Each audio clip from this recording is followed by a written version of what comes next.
KPK pastikan ada keterkaitan Bobi dengan pemeriksaan saksi korupsi Jalan di Sumut. Jadi tidak ada dalam hal ini yang akan kita kecualikan. Gitu. Kalau memang bergerak ke salah seorang, misalkan ke ke kepala dinas yang lain atau ke Pak Gubernurnya, ya kita akan minta keterangan, kita akan panggil dan kita minta keterangan. Ditunggu saja ya. Yang ditanyakan adalah apakah KPK akan mengusut saudara setoran ke BN ataupun ke atasannya dari Bobi. Nah, tentu ya Mbak Tasya dan rekan-rekan, kami seperti juga yang telah disampaikan beberapa waktu bahwa saat ini sedang dilakukan upaya follow the money, mengikuti kemana uang itu. Tadi kan dari 2 miliar nih, yang kita ketahui awal itu, uang 2 miliar itu kemudian sudah didistribusikan.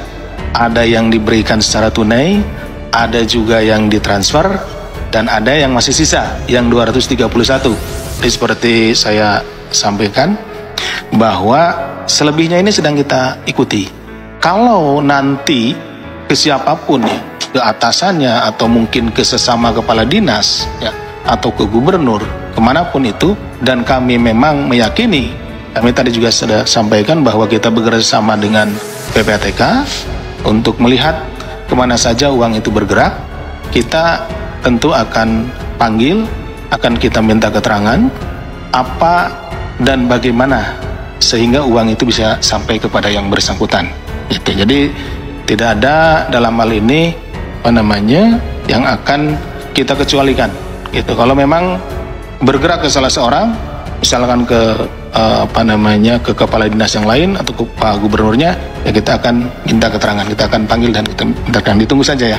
Kalau ada aliran dana ataupun kalau butuh keterangan, saya sampaikan kemarin, jangankan gubernurnya, semua ASN, semua yang memang kalau perlu memberikan keterangan yang dipanggil harus siap. Semua bupati, semua ASN, kalau perlu dipanggil, panggil silakan. Apakah KPK ini memiliki nyali untuk memeriksa Bobi? Atau sekadar dia mendalami saja? KPK udahlah, nggak perlu ada KPK lah. Mendingan dana yang untuk KPK itu difokuskan ke penegak hukum lain dengan tuntutan mereka bekerja lebih serius. Dibubarkan KPK itu. Ya kalau tidak berani, tidak jujur ya bagaimana kita bilang KPK itu hebat? Karena faktanya korupsi masih hilir mudik gitu. Masih lalu lalang korupsi itu. Dengan sangat mudah di depan hidung para penegak hukum. Nah kalau itu yang terjadi ya buat apa gitu loh. Masuk akal. Iya kan? Kalau enggak ya sudahlah, tutup saja itu kantornya. Topan Ginting merupakan alumnus STPDN yang lulus di tahun 2007 dan bekerja sebagai ASN di Kota Medan. Dalam LHKPN tahun 2024, Topan Ginting memiliki kekayaan lebih dari 4,9 miliar rupiah. Sebelum menjabat Kepala Dinas PUPR Sumatera Utara, Topan Ginting pernah menduduki berbagai jabatan strategis di Kota Medan saat dipimpin oleh Wali Kota Bobi Nasution. Topan pernah menjadi pejabat Sekda Kota Medan. Ia juga pernah menduduki jabatan Kadis PU Kota Medan dan menjadi Camat Medan Tuntungan. Topan Ginting disebut-sebut sebagai orang kepercayaan Gubernur Sumatera Utara Bobi Nasution. Karir Topan Ginting yang melesat cepat di bawah kepemimpinan Bobi Nasution sebagai Wali Kota Medan juga tak luput dari perhatian publik. Dirjen Otonomi Daerah Kemendagri 2010 hingga 2014 menyoroti fenomena penempatan orang kepercayaan. Peran strategis kepala dinas di pemerintahan daerah seharusnya didasarkan pada kompetensi, bukan kedekatan pribadi. Kepala PU itu tentu yang akan lebih kuat ya adalah mereka yang berpengalaman di bidang teknik, bukan manajerialnya. Jadi yang terjadi sekarang karena kedekatan relasi ya, antara orang yang memenangi kontestasi pilkada, fenomenanya bukan di Medan aja, around the country, di seluruh pelosok itu asal ada bupati menang jadi gubernur, anak buahnya di kabupaten itu dibawa. Itu mengganggu sekali bagi birokrasi di tingkat provinsi. Peneliti Pusat Kajian Anti Korupsi UGM Zainur Rohman menegaskan, KPK wajib memanggil Gubernur Bobi Nasution.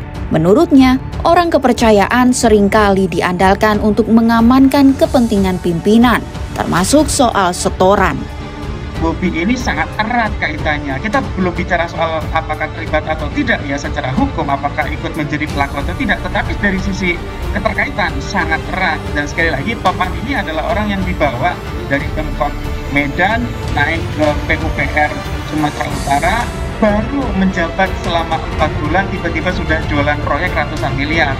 Apa tidak perlu gubernurnya diperiksa? Ya wajib. Pakar Hukum Tindak Pidana Pencucian Uang atau TPPU Yenti Garnasih juga menilai sangat penting bagi Gubernur Bobi untuk turut diperiksa KPK guna mengungkap aliran dana.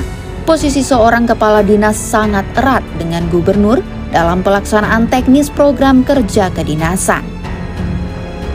Penting sekali, jadi gini, yang namanya gubernur ini kepala dinas provinsi itu kan dekat sekali hubungannya, sampai bahkan ada sudah dirilis bahwa kong kali kongnya sedemikian rupa, bahkan dibilang nanti tunda dulu seminggu supaya nggak mencolok dan sebagainya. Berarti KPK sudah mendapatkan sadapan-sadapan rencana mereka akan melakukan korupsi dan kemudian ada aliran-alirannya. Nah nanti harusnya ini terlibat apa tidak terlibat ya, ini gubernur harus diperiksa. Tentu KPK dalam melakukan tindakan-tindakan penyidikan berdasarkan alat bukti, semuanya akan didalami dan ditelusuri, dan KPK membuka ruang siapapun pihaknya jika memang diduga mengetahui konstruksi perkara ini dan dibutuhkan informasi dan keterangannya, maka penyidik itu akan melakukan pemanggilan dan juga dimintai keterangan. Kalau lihat dari kronologisnya, kan itu sebenarnya proyek itu belum jalan, tapi sudah diijon dulu kan, bahkan belum ditentukan siapa pemenangnya kan. Nah, kalau begitu orang KPK bergerak dari mana? Sudah ada peristiwa pidana yang lain sebelumnya, dan OTT selalu begitu. Ada peristiwa pidana yang lain sebelumnya didalami oleh penyelidik, katakan bagian Dumas, kemudian penyelidik mendalami, pimpinan KPK setuju didalamin, baru kemudian terjadi lagi peristiwa pidana itu. Ya, tapi kembali ke pertanyaan saya tadi, saya terus terang dengan perasaan yang sangat-sangat tidak bahagia terhadap KPK. Saya tidak begitu yakin juga hari ini kita pantas memberikan kepercayaan kepada KPK. Ini murni demi pemberantasan korupsi.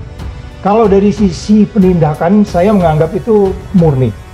Pertama, saya nggak tahu kemarin itu skornya berapa, karena mereka waktu mau penyelidikan 5 pimpinan KPK harus ngomong kan. Oke. Lakukan. Kolektif kolegial ya? Yes, kita tanya untuk skornya berapa. Jangan-jangan skornya juga 4-1 atau 3-2, kita nggak tahu.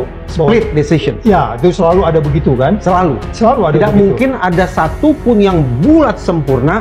Seluruh pimpinan KPK dalam case-case yang sangat-sangat low profile biasanya solid. Tapi begitu high profile, itu biasanya voting pasti. Ingat IKTP? IKTP 32 kasusnya. Kemana-mana itu? Ya, jadi maksud saya, ketika kemudian pendalaman itu mulai dilakukan, penyelidikan mulai dilakukan, saya pikir semua pimpinan KPK, penyidik sudah tahu ini menyasar ke orang nomor 1 atau tidak. Karena nggak mungkin ada komunikasi dalam hal ini TG bekerja sendiri. Nggak ada cerita TG bekerja sendiri. Saya akan kembali mendalami hal ihwal terkait OTT di Sumatera Utara ya. Tapi saya justru jadi tergelitik oleh pernyataan Bang Saud barusan yang mengatakan tidak pernah ada satu kasus pun di KPK sana yang seluruh pimpinan kolektif kolegial 100% bersepakat tentang satu hal. Pertanyaan saya begini, apa yang menyebabkan di antara pimpinan KPK itu justru selalu terbelah? Itu kalau dalam bahasa ilmiahnya Bung Reza lebih tahu kan, logika, nalar, argumentasi, hukum kan selalu berbeda setiap orang. Ini murni bicara tentang logika hukum.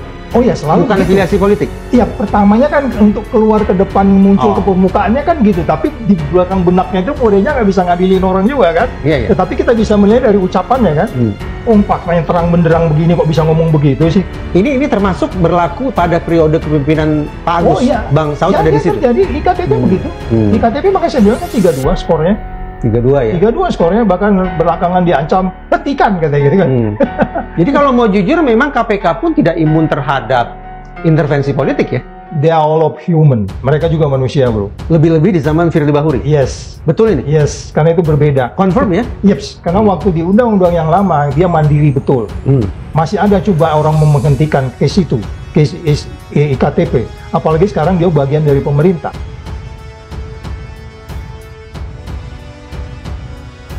Komisi Pemberantasan Korupsi (KPK) terus mendalami kasus dugaan korupsi pembangunan jalan di lingkungan Dinas PUPR Provinsi Sumatera Utara, Sumut, dan Satker Pembangunan Jalan Nasional (PJN) wilayah Sumut. Terbaru, penyidik memeriksa penjabat Sekretaris Daerah Provinsi Sumut, Arman Effendi Pohan, sebagai saksi. Pemeriksaan terhadap Arman berlangsung di Gedung Merah Putih KPK, Jakarta, pada Selasa tanggal 22 Juli tahun 2025. Dia diperiksa terkait pergeseran anggaran 2 proyek di Dinas PUPR Sumut yang mencurigakan karena muncul tanpa melalui perencanaan awal.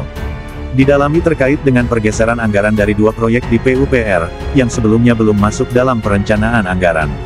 Kemudian proyek itu muncul, ada, dan itu bagaimana prosesnya sedang kita dalami, ujar juru bicara KPK, Budi Prasetyo, Rabu, tanggal 23 Juli tahun 2025. Budi enggan mengungkap secara rinci proyek apa yang dimaksud, namun menegaskan bahwa anggaran tersebut berada dalam tahun anggaran sesuai dengan tempus perkara yang sedang diusut KPK.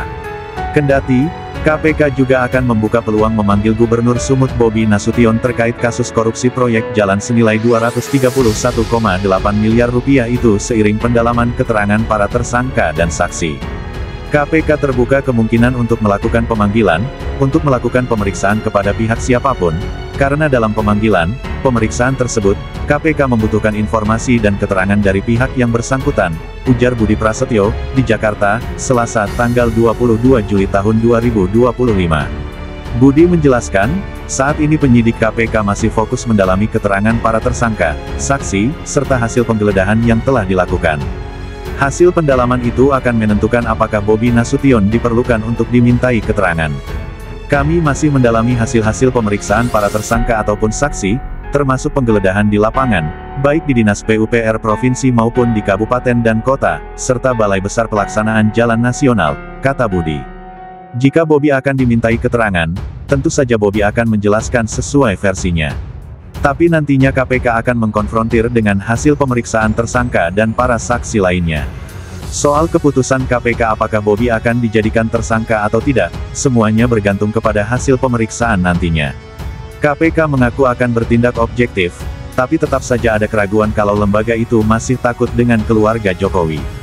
Bahkan sempat beredar kabar bahwa KPK takut menjadikan Bobi sebagai tersangka meski keterlibatannya dalam korupsi itu sangat jelas. Di lain sisi, pengamat politik Rocky Gerung menyebut bahwa Gubernur Sumatera Utara tersebut, sebentar lagi akan menjadi tersangka, dalam dugaan kasus suap proyek jalan. Bobi Nasution sebentar lagi tersangka. Ini sudah lama diintai, bukan barang baru, ujar Rocky Gerung dalam sebuah diskusi politik yang diunggah di kanal YouTube miliknya pada Senin tanggal 14 Juli tahun 2025. Rocky menilai bahwa proses hukum yang berjalan saat ini menjadi sinyal bahwa penegak hukum sudah sejak lama mengamati keluarga Jokowi, termasuk menantunya. Namun, Rocky tidak merinci lebih lanjut terkait sumber informasi maupun detail kasus yang dimaksud. Sebelumnya KPK telah menetapkan Topan Obaja Putra Ginting selaku ex-Kepala Dinas Pekerjaan Umum dan Penataan Ruang PUPR Provinsi Sumut sebagai tersangka. Bahkan istrinya, Isabella juga sudah dipanggil KPK untuk didalami soal uang 2,8 miliar rupiah yang ditemukan saat penggeledahan di rumahnya. KPK sebelumnya menggelar operasi tangkap tangan OTT di wilayah Sumatera Utara pada Kamis, tanggal 26 Juni. Diduga terjadi pemberian uang dalam proyek pembangunan jalan di provinsi itu. Dari upaya paksa ini, Komisi Anti Rasuah kemudian menetapkan Topan Obaja Putra Ginting atau Topan Ginting selaku Kadis PUPR Provinsi Sumatera Utara sebagai tersangka bersama 4 orang lainnya. Mereka adalah Rasuli Effendi Siregar selaku Kepala UPTD Gunung Tua Dinas PUPR Provinsi Sumut merangkap pejabat pembuat komitmen PPK, Helianto selaku PPK Satker PJN Wilayah I Provinsi Sumatera Utara, M. Ahirun Effendi Siregar selaku Direktur Utama PT DNG, dan M. Raihan Dulasmi Pilang selaku Direktur PT RN. Adapun Topan jadi sorotan karena dilantik sebagai Kadis PUPR pada tanggal 24 Februari lalu oleh Gubernur Sumut Bobi Nasution. Dia tadinya menjabat sebagai Kepala Dinas PU atau Dinas Sumber Daya Air, Bina Marga dan Bina Konstruksi Kota Medan serta pernah duduk sebagai pelaksana tugas PIT Sekda Kota Medan ketika menantu Presiden ke-7 RI itu duduk sebagai Wali Kota Medan. KPK mengungkap ada 6 proyek pembangunan jalan dengan anggaran 231,8 miliar rupiah yang diduga telah terjadi penyuapan. Rinciannya adalah sebagai berikut. 1. Preservasi Jalan Simpang Kota Pinang Gunung Tua Simpang Palsi 2023, nilai proyek Rp56,5 miliar. 2. Preservasi Jalan Simpang Kota Pinang Gunung Tua Simpang Palsi 2024, nilai proyek Rp17,5 miliar. 3. Rehabilitasi Jalan Simpang Kota Pinang Gunung Tua Simpang Palsi dan penanganan longsoran 2025. 4. Preservasi Jalan Simpang Kota Pinang Gunung Tua Simpang Palsi 2025. Pembangunan Jalan Sipiongot Batas Labusel, nilai proyek Rp96 miliar. Dan 5. Pembangunan Jalan Hutaim Baru Sipiongot, nilai proyek Rp61,8 miliar.